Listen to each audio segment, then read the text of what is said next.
All right, so today I wrote an essay. I put it up across all my socials. You can go check it out, where I talk about the issue with Dr. Ian Roberts here in Des Moines, Iowa. I live in Iowa. I'm also from the Caribbean, so I had a unique perspective on immigration. I am a U.S. born citizen, but and I have brown skin, and I'm a mixed individual, so I have a unique take on immigration.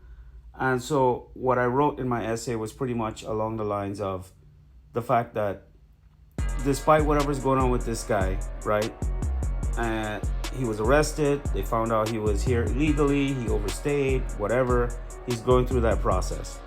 And I got into a debate with somebody, and that's what triggered me to really make a video about this, is that there's this weird discussion or thing that people use when we talk about immigration, which is compassion. And it's like, why can't we have compassion? Why can't we have compassion? Why can't we leave people here? And like, compassion doesn't negate the fact that there are rules that are there to make the system fair and equitable, so that people can have trust in the institutions and the systems that were put in place. And then as we don't hold anyone accountable and we remove that accountability, then we don't have trust in the system anymore. And that's how we got to where we got here now, where people don't trust the media, people don't trust the education system, people don't trust the government, and this is why they don't trust, we don't trust, because of situations like this, because there's no accountability, right? Because no one ever steps up and talks about the truth about accountability. That is real compassion. And then they went on the news and they talk about radical compassion and tried to promote that as an idea for us to have some sympathy or whatever for this guy. Look, it's not about the guy. Whatever has to happen with this guy, let it be. Let him go through the system. That's between him and his family and the system, right? But ask yourself this question. If this guy got through the cracks and he was at the highest levels, making $300,000 a year in a company vehicle, which most American citizens can't even get today, right?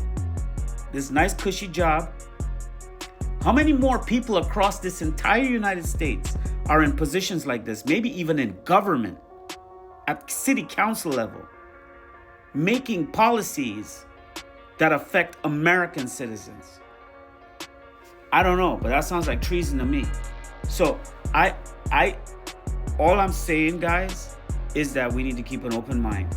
And now that conspiracy theory that everyone talked about, that 2020 was not stolen, it was won fair and square. And remember Republicans were saying about the stolen ballots and illegals voting, and the Democrats saying we don't want illegals to vote. But all that is out the window now. You don't get a say anymore, because when we find stuff like this, which is the reason why Trump was voted in, like we voted for Trump to get accountability, right? And now that we're getting that accountability and all these things are coming out and being revealed, I mean, now the credibility is so destroyed. Like anything is possible now. Now, even more so, we're vigilant and watching and paying attention, right? It's not about the guy. I want to make that clear, because people like to get on the high horse and fake virtue and talk about, the whole thing. It's about the system that has deliberately been allowed to collapse for it to get this bad, right? I don't know, guys. Wake up, man. Wake up. It's time to really smell the reality. We can't live in this fantasy world anymore.